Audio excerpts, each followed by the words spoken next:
बिस्मिल्लाहिर्रहमानिर्रहीम। करोड़ों दुरूद व सलाम नबी आखिरुज़्ज़मान मोहम्मद मुस्तफ़ा सल्लल्लाहु अलैहि वसल्लम और उनके आले पाक पर। शुरू उस पाक परवरदिगार के नाम से जिसके कब्ज़ा कुदरत में हम सब की जान है। आज़ाद कश्मीर भर से चंद अहम अपडेट्स आपके साथ शेयर करूंगा। साथ ही साथ जो आज़ाद कश्मीर कानून साज असम्बली के अंदर एक करारदाद पेश की गई है वो मंजूर भी हो गई है। वो करारदाद किस से मुतल्लिक है और ओवरऑल जो आज़ाद कश्मीर के अंदर इस वक्त सूरत हाल चल रही है, इस हवाले से आपको बताऊँगा। सबसे पहले तो जो गुज़िश्ता रात रावलाकोट के अंदर से खबरें सामने आ रही थी, वहाँ से जो चीज़ें रिपोर्ट हो रही थी, मैंने आपको बताया कि वहाँ से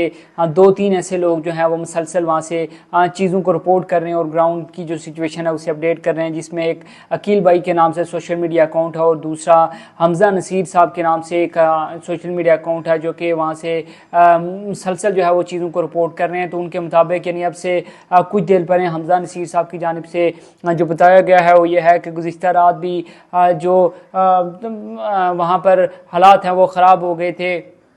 और उसके नतीजे में 3 लोगों की शहादत की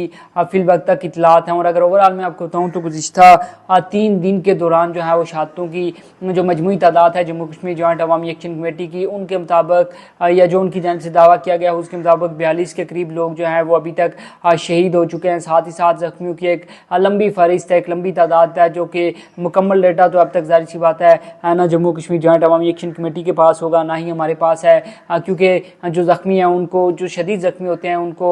किसी हॉस्पिटल के अंदर जो है वो रेफ़र कर दिया जाता है। जो मामूली ज़ख्मी होते हैं उनको इब्तिदाई तिब्बी इमदाद के लिए जो उन्होंने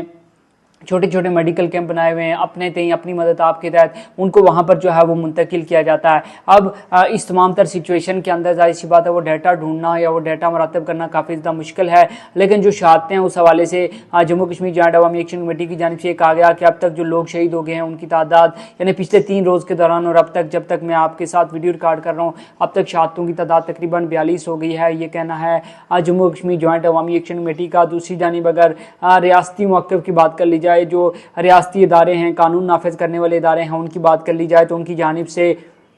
ये कहा जा रहा है, उनकी जानिब से दावा किया जा रहा है कि जो जम्मू कश्मीर जॉइंट अवामी एक्शन कमेटी है उसके लॉन्ग मार्च के अंदर, उसके एहतजाज के इस दौरान उनकी जो तमाम तर जो मुजाहिरीन हैं उनके बीच में कुछ मुसल्लह अफराद भी जो है वो मौजूद हैं, कुछ स्नाइपर्स भी जो है वो मौजूद हैं जो गाहे बगाहे ना सिर्फ सिक्योरिटी फोर्सेस पर हमला करते हैं बल्कि अपने ही मुजाहिरीन को भी निशाना बनाते हैं। ये कहना है गुज़िश्ता रोज़ चूँकि प्रेस कॉन्फ्रेंस की गई थी SSP मुजफ्फराबाद रियाज मुगल साहब की जानिब से और दीगर जो पुलिस अफसरान हैं उनकी जानिब से भी जो है वो प्रेस कॉन्फ्रेंस की गई है और उनकी जानिब से कहा गया कि जो जम्मू कश्मीर जॉइंट अवामी एक्शन कमेटी है उसके अंदर मुसल्लह लोग मौजूद हैं, लिहाजा उनका कला कमा करने के लिए, उनका जो ख़ात्मा करने के लिए जो है वो हर सूरत जो है वो ऑपरेशन किया जाएगा और किसी किस्म की जो है वो उनके साथ तहम्मुल का मुज़ाहरा नहीं किया जाएगा। दूसरी जानिब अगर जम्मू कश्मीर जॉइंट अवामी एक्शन कमेटी के मौक़िफ़ को हम देखें तो जम्मू कश्मीर जॉइंट अवामी एक्शन कमेटी की जानिब से क्लियर और दो टोक अल्फाज में ये बताया जाता है कि वो मुकम्मल तौर पर जो है वो पुरअमन लोग हैं और इस हवाले से वो किसी किस्म का जो है वो तसादम नहीं चाहते। उनका मकसद सिर्फ़ और सिर्फ अपने बुनियादी हुकूक का हुसूल है, उससे ज़्यादा वो कुछ भी नहीं चाहते। ना वो पाकिस्तानी इदारों के ख़िलाफ़, ना वो पाकिस्तान के ख़िलाफ़, ना ही पाकिस्तानी सियासतदानों के ख़िलाफ़ और ना ही पाकिस्तानी अवाम के ख़िलाफ़ हैं। लिहाजा इस किस्म का जो प्रोपेगेंडा है वो ना किया जाए, ये कहना है जम्मू कश्मीर जॉइंट अवामी एक्शन कमेटी का। नाज़रीन, गुज़िश्ता रोज़ आज़ाद कश्मीर कानून साज असम्बली का हंगामी इजलास जो है वो तलब किया गया था। उसमें एक बड़ी ही अहम करारदाद जो है वो पेश की गई थी जिसमें यह कहा गया था कि आज़ाद कश्मीर की मौजूदा सूरत हाल पर ट्रूथ एंड रिकन्सिलिएशन कमीशन बनाया जाए जो कि आज़ाद, मुनसिफाना और शफाफ जो है वो तहकीकात करे कि आज़ाद कश्मीर के अंदर एक्चुअल में 6 जून से अब तक क्या हुआ, जो हलाकतें हुई उसका ज़िम्मेदार कौन है, जो हलाकतें हुई उस हवाले से जो शफाफ जो है वो तहकीकात करवाई जाए। साथ ही साथ ये भी मुतालबा किया गया था कि जो आज़ाद कश्मीर के अंदर इलेक्शन हो रहे हैं इनको फिल वक्त जो है वो रोका जाए और जो मसाइल हैं पहले उनको हल किया जाए, उसके बाद जो है वो इंतखाबात एक ही मरहले में करवाए जाएँ यानी कि मरहला वाइज ना करवाए जाएँ। अब गुज़िश्ता रोज़ जो है वो चूँकि नून लीग ने इस तमाम तर कार्रवाई का बाइकाट किया था और जो इजलास था वो आज सुबह 10 बजे तक के लिए जो है वो मुलतवी किया गया था। आज इजलास 2 घंटे की तकरीबन ताख़ीर से शुरू हुआ और उस इजलास के शुरू होते साथ ही जो है वो उस करारदाद पर जो है वो बहस की गई और जो करारदाद थी यानी कि ट्रूथ एंड रिकन्सिलिएशन कमीशन बनाया जाए वो पीपल्स पार्टी के अहम रहनुमा हैं, साबिक़ वज़ीर-ए-आज़म भी हैं, साबिक़ सदर भी हैं सरदार याकूब खान, उनकी जानिब से पेश की गई थी और उसको मुतफ़िक़ा तौर पर जो है वो मंजूर कर लिया जाएगा। अब सवाल ये है कि क्या ये ट्रूथ एंड रिकन्सिलिएशन कमीशन जो है वो क़याम में लाया जाएगा, इस क़याम पज़ीर हो पाएगा या फिर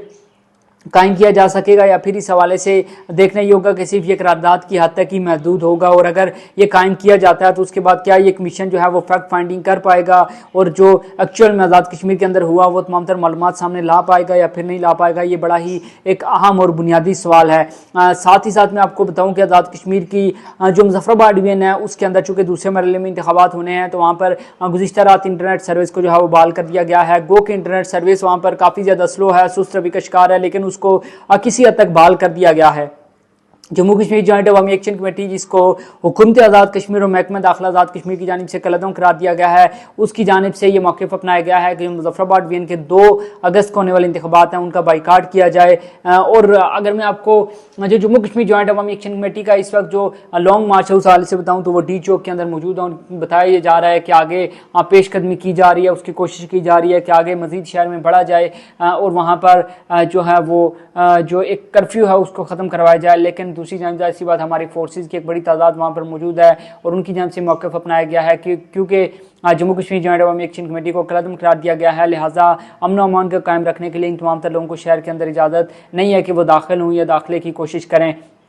अभी इस तमाम तर सिचुएशन के अंदर जो हमारे आज़ाद कश्मीर के सियासतदान हैं, जो सियासी पार्टियां हैं, उनकी जानिब से जो है वो एक बेहिसी का मुजाहरा किया जा रहा है। उनकी जानिब से किसी किस्म का जो है ना तो मौक़िफ़ सामने आ रहा है और ना ही वो अपना कोई सालसी का किरदार अदा करने के लिए तैयार है। और तमाम तर सिचुएशन के अंदर जिस तरह से बयान दिए गए हमारे वफाकी वज़रा की जानिब से, ख़ासकर वज़ीर दिफ़ा ख्वाजा आसिफ साहब की जानिब से जो बयान दिया गया, या फिर गुज़िश्ता रोज़ जो वफाकी वज़ीर इत्तलात हैं अताउल्लाह तारड़ साहब, उनने प्रेस कॉन्फ्रेंस करते हुए तो यहाँ तक कह दिया कि रावलाकोट के अंदर इस इलेक्शन में 6 लाख वोट कास्ट हुए। हालांकि रावलाकोट के अंदर मुमकिन तौर पर जो इलेक्शन होने हैं वो 6 अगस्त को नहीं बल्कि जो 10 अगस्त को होने हैं, और वहाँ पर तो अभी 6 लाख वोट कास्ट कैसे हो सकते हैं। तो बहरहाल ये तमाम तर चीज़ें हैं जो कि मैंने आपके सामने रखी। इस हवाले से जो भी अपडेट होंगी वो आपके साथ गायब शेयर करते रहेंगे। अपना बहुत सा ख्याल रखिएगा। और एक और रिक्वेस्ट, अगर अभी तक आपने हमारे सोशल मीडिया प्लेटफॉर्म दी कश्मीर को सब्सक्राइब नहीं किया तो जल्दी से सब्सक्राइब कर लें ताकि आने वाली तमाम तर अपडेट आप तक पहुँच सके। बहुत सा ख्याल रखिएगा। दीजिए इजाज़त। अल्लाह हाफिज़।